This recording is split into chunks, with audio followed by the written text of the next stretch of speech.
project do not recognize the artist's name. She might, if the conversation persists, try describing a few of his performance works. He's the artist who locked himself in a cage for a year? Who punched a clock on the hour every hour for a year? Who lived outside in the streets of New York City for a year without going into any buildings? Sometimes, in response, there might be a nod of recognition. More often than not, their faces are blank as hard-boiled eggs. You could say the artist's performance works, his extreme acts of physical and mental endurance, are the heavyweights of projects. The kaiju of projects.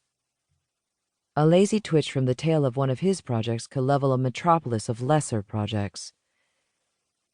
Yet for most of his career, he remained an underground figure, for all the usual reasons.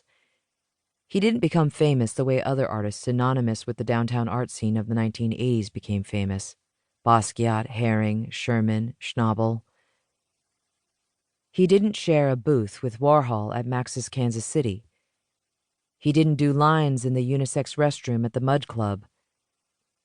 He was in and of the margins, one of a loose community of artists who made up an alternative to the alternative art scene. Very few people had actually witnessed any of his performances, but the truth was, you didn't need to. You could be standing on a tenement rooftop at a party listening to a stranger describe, in an incredulous conspiratorial tone, what the artist had done and forget about him for years, only to have a casual mention uncover the memory like the sound of a mountain. The artist, Tim Hsieh, has described his first encounter with the artist's work. This was at a cinema in Sheffield in 2001. By then, the artist had driven himself further underground with a series of hermetic, bewildering performance pieces that resulted in his disappearance from the art world altogether.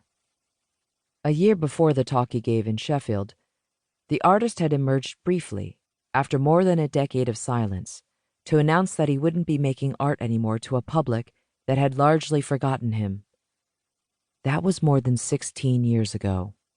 The talk that Hsieh saw was about the artist's body of work, 6 performance pieces in all, before his self-imposed exile. The artist explained that after spending a year confined in a cage that he'd built in his downtown loft, he embarked on his next project in April 1980. Every hour on the hour for an entire year, he punched a time clock. He clicked through a slideshow, snapshots of himself as a much younger man standing in the same spot with the same slightly doleful yet resolute look on his face. This is day 53.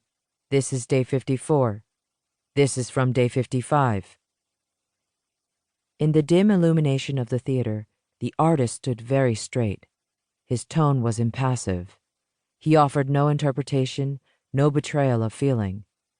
From his seat in the audience, Hsieh felt sunk. He felt as though a hole had opened up beneath him. The hole unnerved him because it also felt familiar. It was not a new hole, but one, he realized, that had been there all along. The artist's work had made it visible. I was silenced by what I saw, Hsieh wrote. I think I was frightened. Was what he was seeing art or pathology? Hsieh wasn't sure.